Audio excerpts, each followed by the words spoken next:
It's official, Overreaction Monday, and just like every Monday after week one of the NFL slate, plenty of performances to overreact to. The Eagles didn't look great against the Patriots. You have Joe Burrow, 82 passing yards, double-digit loss to the Browns. The Rams, they're not tanking. They pummeled Seattle in Seattle.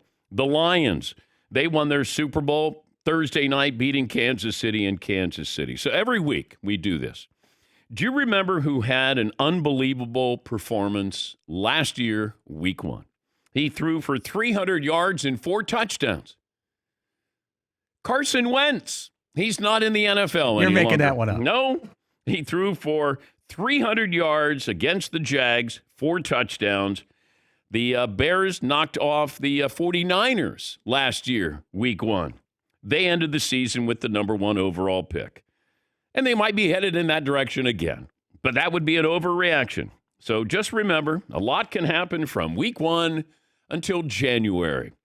Seton, what's the poll question? We're going to dive into hour 1. Hour 1, Dan, we're going to go with who had the worst weekend. Okay. Alabama. Ooh. It's a tough loss. Mm-hmm. The New York Football Giants. Wow. That was a tough loss. You know, but there was no drama, at least. If you're a Giants fan, you weren't on your edge of your seat or biting your nails. Like, it's pretty much over with in the first quarter. And you're like, all right, let me sit back a little bit here in the rain and watch just how good the Cowboys are. What else?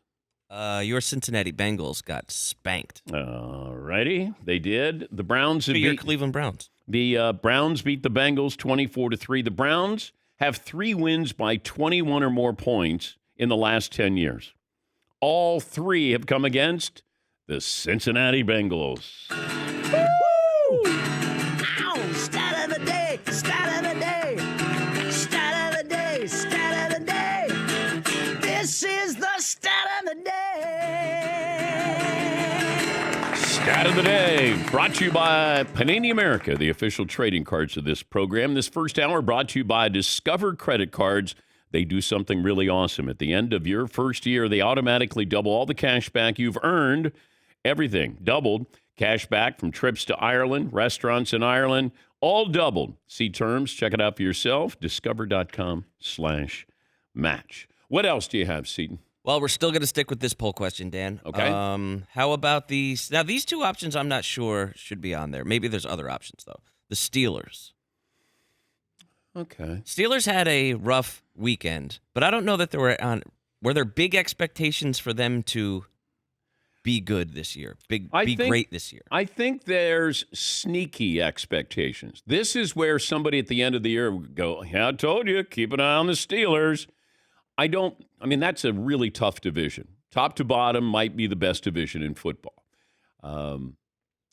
I expect the Steelers to be a playoff caliber team by the end of the year. Absolutely. Do I think they're a nine-win team? Yes. 10-win team? Maybe. But to have the 49ers go in there and do what they did, and the Steelers played well in the preseason. The preseason was important to them. To see them be overwhelmed, overmatched, that was surprising. Yeah. Who else?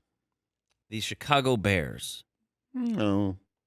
I know everybody's all in on Justin Fields and not acknowledging Jordan Love and the overall talent of the Packers. I wasn't surprised at that at all. I mean, maybe that Green Bay made it look easier than maybe what we thought, but I thought Green Bay was, far better than the Bears, even the Bears at home. Yes. And I mean, the Bears were terrible last year. Yeah. So in terms of like a rebound year, I get, yeah, that would be cool. But I don't know that there was like big expectations there was some hope, maybe some promise with all the money that they had to spend and things like that. I think that people were surprised that Green Bay looked as good as they did, that Jordan Love looked comfortable, had 3 touchdown passes. See, that could be a best of the weekend right there. Yes. Is the Packers and Jordan Love, like, heck yeah.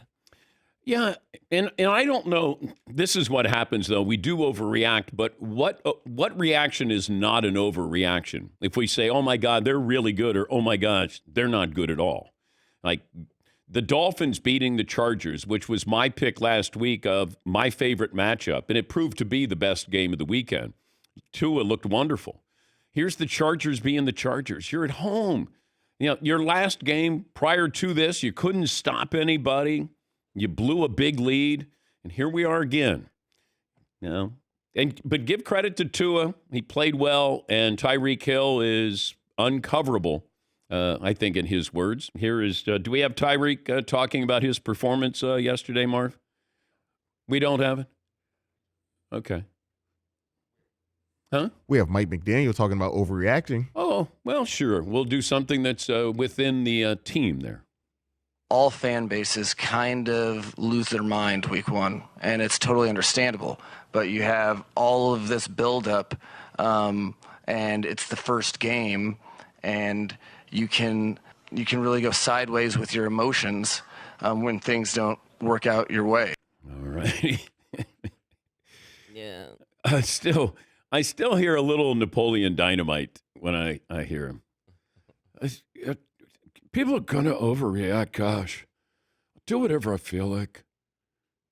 I mean, we just gotta call it. He's like such an indie rocker. Like he could have been in he could have been in At the Drive-In. Like when his hair was a little longer in like the 90s or 2000s, he was like just running around in a leather coat and tight pants. What do you think his favorite band is? I bet it's in that. Do you think it's like the Pogues? I don't know. Maybe who doesn't love the Pogues? Well, but is it Morrissey? maybe it could be. He might be a big Smiths guy. Yeah, I'm curious who Mike McDaniel, his favorite band is. Great question. We should have him on sometime and ask him. I like all genres. I do. Nice. So we got our poll question for hour one. Yeah, well, I think we're still kind of populating it because then there's some other people or some other maybe teams that I don't know if they might not have had the worst weekend, but it doesn't feel like they had a good weekend. Like even the Eagles in a win doesn't feel like they had a good weekend, does it? I thought the Patriots were going to win that game. They're down 16-0, and I'm like, oh, boy, this isn't pretty. So much for the Tom Brady day in New England. And then they came back, and then when you're expecting them to do something, then they didn't. Eagles didn't look very good, even though you got to win in New England. That's all you want to do, just escape. I know we love to give style points, and Philadelphia didn't earn any style points. And Jalen Hurts had a couple of moments where you're going, what are you doing? Joe Burrow, you can't go from being signing a contract, the highest paid player in the game, and you throw for 82 yards. It was a total team effort or lack of team effort by the Cincinnati Bengals, but the Browns can play defense. And as much as I don't like Deshaun Watson, the person, you can't factor that in when you look at the expectations or the potential for the Cleveland Browns. Deshaun Watson has proven he can be a top 5 quarterback. Nick Chubb is a top 5 running back. Amari Cooper is a top 10, 15 wide receiver. And the defense with Myles Garrett is really good. I don't know if they have a great head coach, but Jim Schwartz is a great defensive coordinator, great track record, and they shut down the Bengals. This whole trash talking that Jamar Chase referred to the Browns as the Elves because they had that mascot, and all of a sudden Myles Garrett's upset about you. What do you call us? You called us elves, and I'm thinking, really? I mean, that's how you're going to get fired up? Opening week against the Bengals, a Super Bowl caliber team? Yeah, all right. Wait, what'd you call us? The Elves? Yeah, now I'm fired up. I don't know what they're going to use to get fired up the rest of the season, but boy, don't make fun of the Cleveland Browns calling them the Elves. Yes, Paulie. I don't know if the Buccaneers had a great weekend. If you're a Buccaneers fan, you're thinking, hey, man, we're probably playing for Caleb Williams in the draft this year. We're battling Arizona. And you stole a win from Minnesota at Minnesota, which Minnesota gave away. And the Rams in Seattle, that shocked me. You don't have Cooper Kupp, and you go up there. Matthew Stafford apparently on the same page with his younger teammates, and they were able to come up with a very, very surprising win. Yes, Paul. Who in the room before today, including me, has heard of a gentleman named Puka Nacua? Puka Nacua. Sounds like BYU. Very good. Very Polynesian of you. Yeah, BYU. Puka Nacua is filling Classic in. BYU. Yes. My man, Puka Nacua is filling in for Cooper Kupp. He had 15 targets. He's a rookie. He's a 5th-round draft pick for the LA Rams. Yeah. 10 catches, 119 yards. Third guy in history to have a debut with 10 or more catches. Yeah, it was impressive. How about that?